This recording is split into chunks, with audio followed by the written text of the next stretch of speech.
एक बार फिर से बीबी सर आपका स्वागत करता है आपके अपने चैनल पर। बड़ा ही मज़ा आ रहा है आधुनिक भारत इतिहास पढ़ने में। उत्तरकाली मुगल सम्राट आप पढ़ रहे हैं मेरे साथ। तो आइए शुरू करते हैं, ज़्यादा वेस्ट नहीं टाइम, सीधे सीधे हम स्टडी पर फोकस करते हैं। और जो हमारा आज का सम्राट है उस सम्राट का नाम है आलमगीर द्वितीय। कौन सा गिर द्वितीय? आलमगीर द्वितीय। आलमगीर द्वितीय। कौन सा आलमगीर द्वितीय भाई? आलमगीर द्वितीय, जो आपका सन 1754 से 58 तक बैठता है। कहां से कहां तक? सन 1754 से 58 तक बैठता है। ठीक है, और अब इसके बारे में क्या जानकारी और क्या पढ़ना है? सबसे पहले तो आपका इसका मूल नाम आपको याद रखना है, अजीमुद्दीन था। इसका नाम क्या था भाई? अजीमुद्दीन। क्या था? अजीमुद्दीन। क्या था? अजीमुद्दीन इसका मूल नाम बताया जाता है। ठीक है, और आपको इस पर क्या याद रखना है भाई? इसके समय पे आपका नादिर शाह का सेनापति अहमद शाह अब्दाली का भारत पर आक्रमण होता है। नादिर शाह के सेनापति अब्दाली का क्या होता है मित्रों? भारत में आक्रमण होता है। क्या होता है मित्रों? भारत में आक्रमण। ठीक है, और आपको ये चीज याद रखना है कि ये जो आलमगीर द्वितीय था ना, ये सिर्फ अपने वजीर का कठपुतली बनकर रह गया। इमादुल मुल्क। किसका? इमाद उल मुल्क का क्या रह गया दोस्तों? ये कठपुतली बनकर रह गया। कठपुतली बनकर रह गया। कौन? आलमगीर द्वितीय। ठीक है, और अब एक सबसे इंटरेस्टिंग पॉइंट बताता हूं जो एग्जाम में पूछा गया है। आलमगीर द्वितीय के समय पे भारत में एक युद्ध हुआ था, प्लासी का युद्ध। कौन सा युद्ध भाई? प्लासी की लड़ाई। ये चीज आपको याद रखना है कि प्लासी का युद्ध कब होता है? सन 1757 में होता है, और उस टाइम पीरियड पर मुगल सम्राट कौन होता है? आलमगीर द्वितीय। आपको ये चीज पता होनी चाहिए। और प्लासी की लड़ाई हम जब मैं प्रॉपर अंग्रेज पढ़ाऊंगा वहीं पर पढ़ाऊंगा, क्योंकि अंग्रेजों की नींव यहीं से पड़ती है दोस्तों। ठीक, अब इसके बाद हम पढ़ेंगे नादिर शाह के सेनापति अहमद शाह अब्दाली का भारत आक्रमण। इस पर इतना ही पढ़ना है आपको आलमगीर द्वितीय पर। ओके दोस्तों, अब मिटाएंगे आप इसे और सीधे लिखेंगे टॉप हेडिंग, अब्दाली का भारत आक्रमण। अब्दाली का भारत आक्रमण। क्या आक्रमण भाई?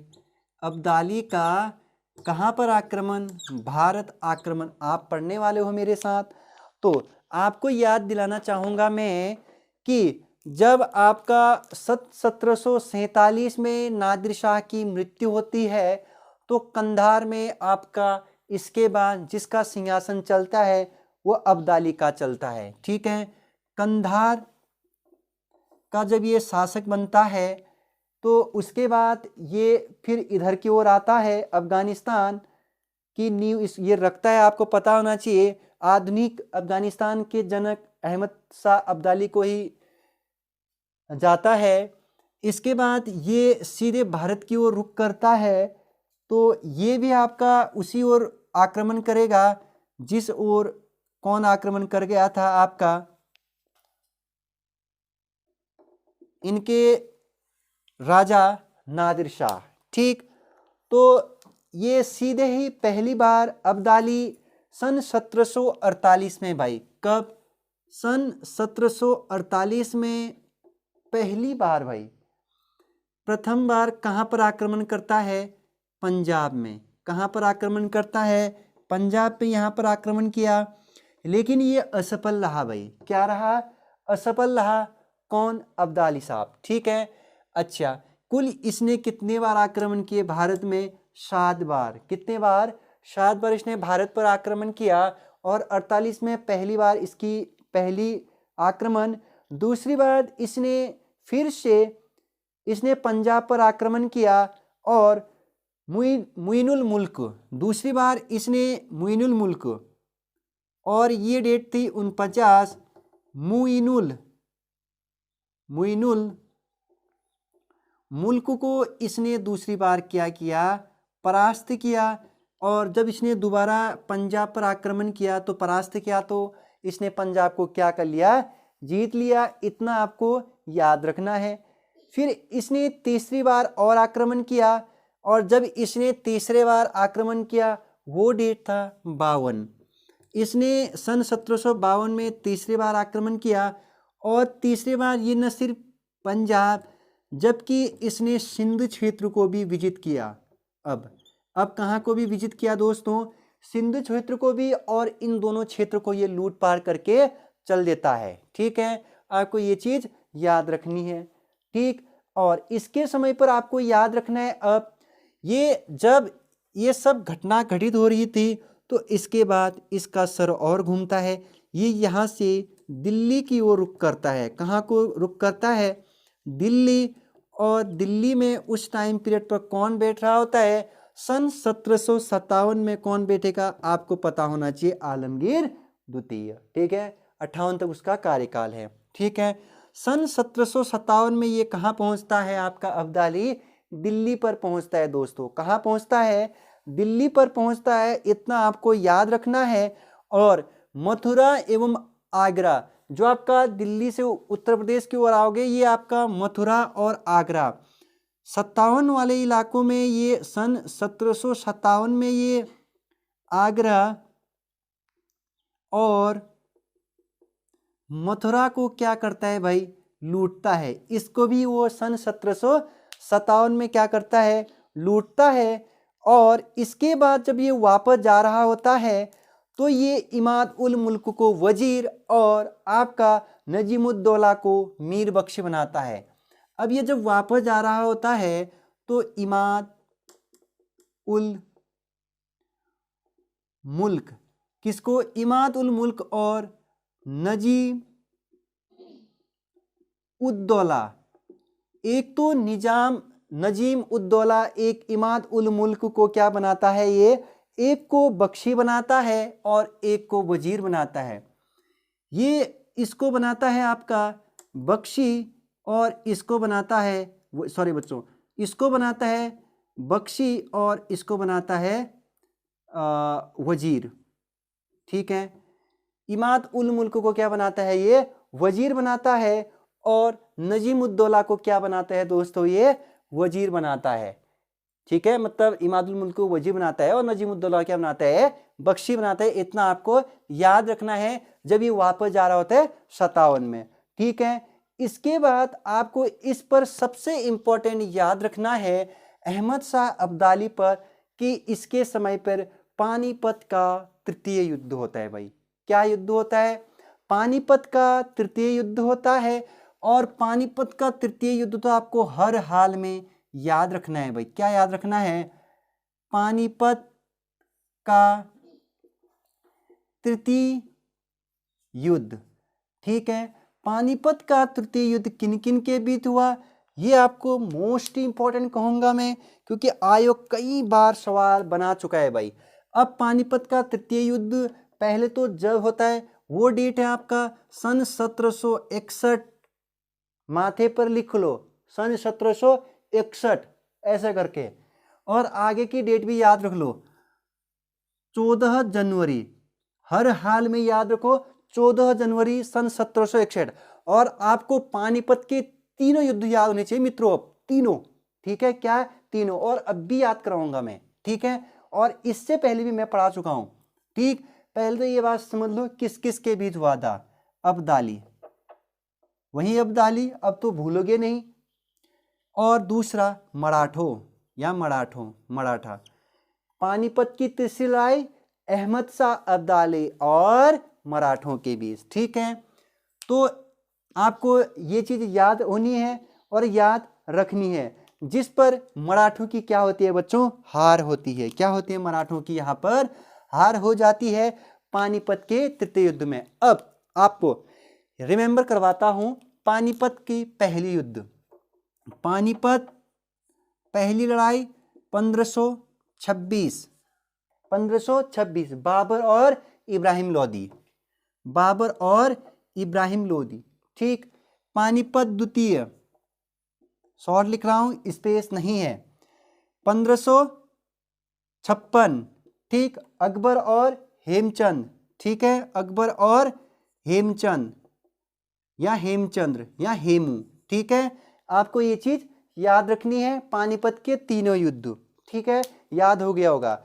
और अब इसके बाद याद रखना है कि पानीपत के तृतीय युद्ध के समय पर असल में मुगल सम्राट कौन था भाई, ये इंपॉर्टेंट होने वाला है। क्या आलमगीर द्वितीय था? आलमगीर द्वितीय का तो टाइम पीरियड 59-58 तक था, लेकिन 59 से ऊपर कौन था? शाह आलम द्वितीय। कौन था भाई? शाह आलम द्वितीय। अब आपको याद रखना है पानीपत के तृतीय युद्ध के समय मुगल सम्राट कौन था? शाह आलम द्वितीय। कौन था भाई?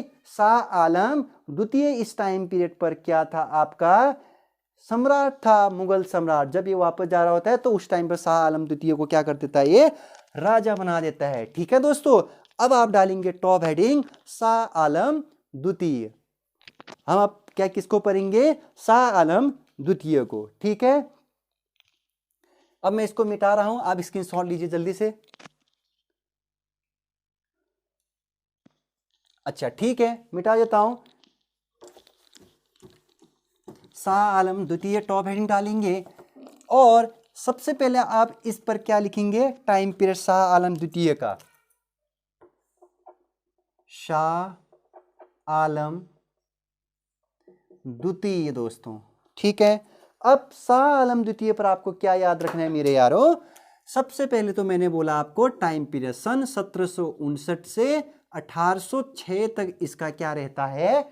टाइम पीरियड रहता है भाई। ठीक, देखते हैं शाह आलम पर क्या किया है इसने, कौन कौन से गतिविधि हमने इस पर पढ़ना है। तो सबसे पहले तो आपको याद रखना है कि आलमगीर द्वितीय की हत्या हो जाने के बाद शाह आलम द्वितीय क्या करता है? सिंहासन पर बैठता है और इसका मूल नाम अली गौहर था। क्या था मूल नाम? मूल नाम शाह आलम का अली गौहर था। क्या था भाई? अली गौहर। ठीक, क्या नाम था? अली गौहर। उसके बाद आपको क्या याद रखना है? इसके समय पर दो युद्ध, सबसे इंपॉर्टेंट दो युद्ध याद रखना है। एक तो आपको पानीपत का, अभी थोड़ी देर पहले मैंने कहा कि इसके टाइम पीरियड पर एक तो पानीपत का युद्ध हुआ, तृतीय युद्ध सन 1761 में। एक आपको सबसे इंपॉर्टेंट याद रखना है बक्सर का युद्ध। कौन सा युद्ध भाई? बक्सर का युद्ध सन 1764, जहां से अंग्रेजों की वास्तविक नींव भारत में पड़ती है बक्सर के युद्ध के बाद। ठीक है, आपको ये दोनों इंपॉर्टेंट है, याद रखना है आपको। अब यहां पर याद रखना है कि बक्सर के युद्ध में असल में शाह आलम द्वितीय ने किसका साथ दिया था? इसमें शाह आलम द्वितीय ने अंग्रेजों का साथ नहीं दिया था, जबकि बंगाल के नवाब मीर कासिम का साथ दिया था। इतना आपको याद रखना है कि बक्सर के युद्ध में शाह आलम ने बंगाल के नवाब, कहाँ के नवाब? बंगाल के नवाब मीर कासिम। कौन भाई? मीर कासिम का क्या दिया था? साथ दिया था। ये चीज आपको याद रखनी है और ये बात आपको याद रखना है, हर हाल में मीर कासिम का क्या दिया था? इसने साथ दिया था।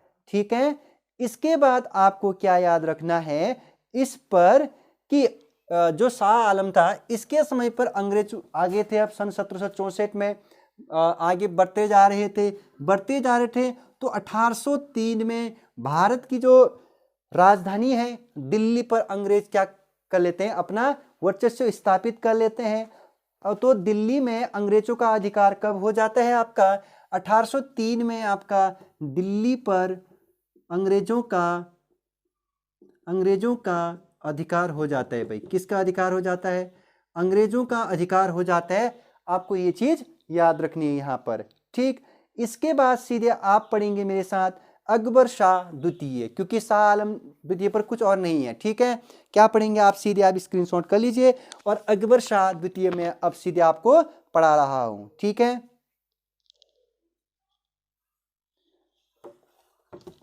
अकबर शाह द्वितीय, टॉप हेडिंग डालेंगे अकबर शाह द्वितीय। कौन शाह द्वितीय भाई, अकबर शाह द्वितीय, अकबर शाह द्वितीय, अकबर शाह द्वितीय। और आपको टाइम पीरियड वैसे ही याद हो गया होगा, क्योंकि मेरी पहली मुगल सम्राट में आपको मैंने जो पढ़ाया था टाइम पीरियड, तो 1806 से 1837 अकबर शाह द्वितीय का टाइम पीरियड था। तो सबसे पहले तो आपको ये याद रखना है अकबर शाह पर कि ये किसका पुत्र था, शाह आलम का। हाँ भाई, शाह आलम की हत्या जब मृत्यु हो जाती है तो अकबर शाह द्वितीय गद्दी पर बैठता है। तो उसके बाद आपको क्या याद रखना है यहाँ पर कि अंग्रेजों के संरक्षण में, मतलब अंग्रेजों के संरक्षण में अंग्रेजों ने जो पूर्ण रूप से अंग्रेजों ने जिसे बिठाया, मतलब तो अंग्रेजों ने या अंग्रेजों के संरक्षण से, अंग्रेजों के संरक्षण में शासक बना। और ये पहला शासक होगा जो अंग्रेजों के संरक्षण में क्या बनेगा दोस्तों, शासक बनेगा। ठीक, और इसके बाद आपको याद रखना है इसने जो अकबर शाह द्वितीय था, इसने राम मोहन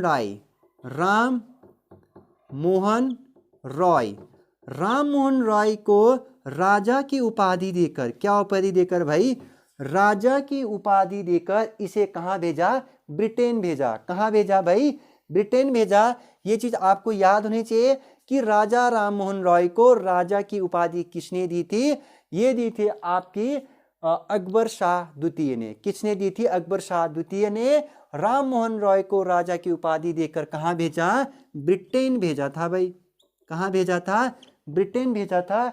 ये चीज आपको याद होनी चाहिए।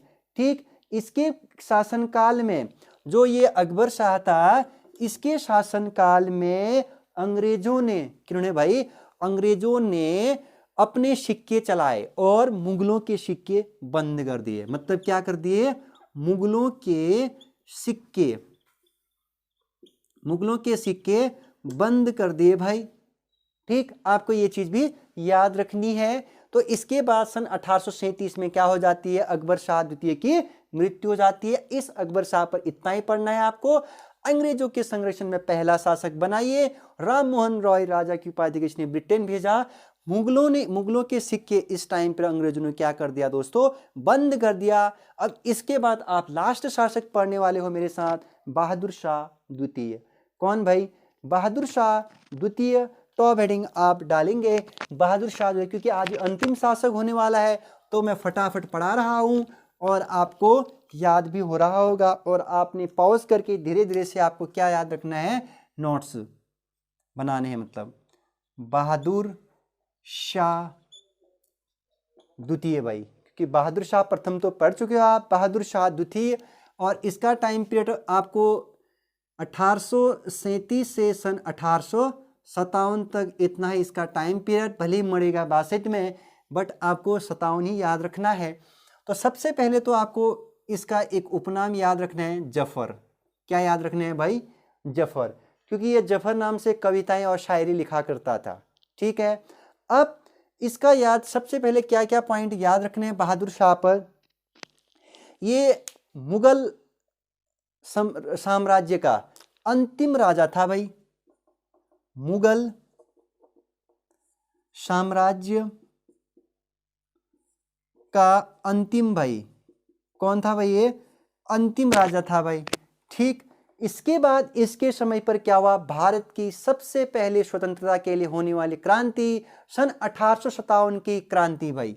क्या हुई इसके टाइम पीरियड पर, सन 1857 की क्रांति, जिसमें क्रांतिकारियों ने बहादुर शाह जफर को अपना क्या घोषित किया, सम्राट घोषित किया। क्या घोषित किया, अपना सम्राट घोषित किया भाई।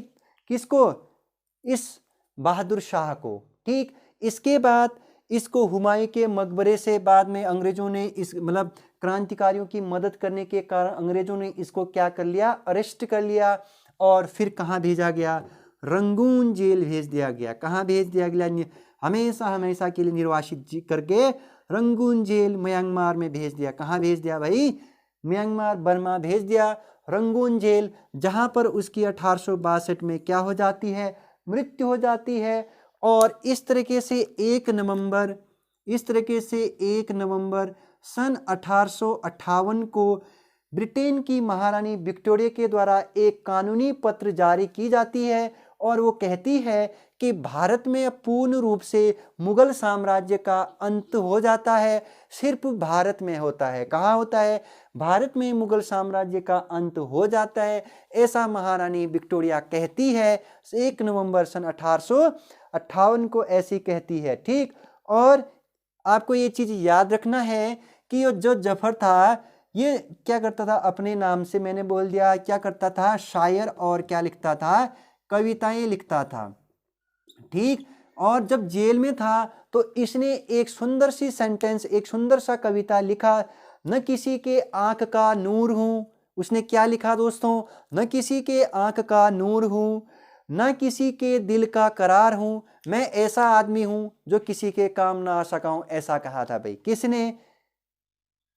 बहादुर शाह जफर में जब जेल में हूँ, मैं वो बुझता हुआ चिराग हूँ, कुछ इस तरीके से वो कविता इस बहादुर शाह ने कही थी। आपको नोट्स में मिल जाएगा वो। तो आज के लिए इतना ही। इस तरीके से हमने मुगल साम्राज्य कंप्लीट कर लिया है। और आप चैनल पर पहली बार हो तो लाइक और सब्सक्राइब और शेयर करना ना भूलिए दोस्तों। पूरा भारत का इतिहास कंप्लीट कराऊंगा मैं, आधुनिक भारत का इतिहास। इसके बाद जब भी मैं पढ़ाऊँ आपको भूगोल पढ़ाऊंगा, लेकिन तब तक के लिए आप इनको अच्छे से रिकॉल करिए, रिवीजन करिए दोस्तों। आपका फीडबैक अमूल्य होगा। Bye bye, take care.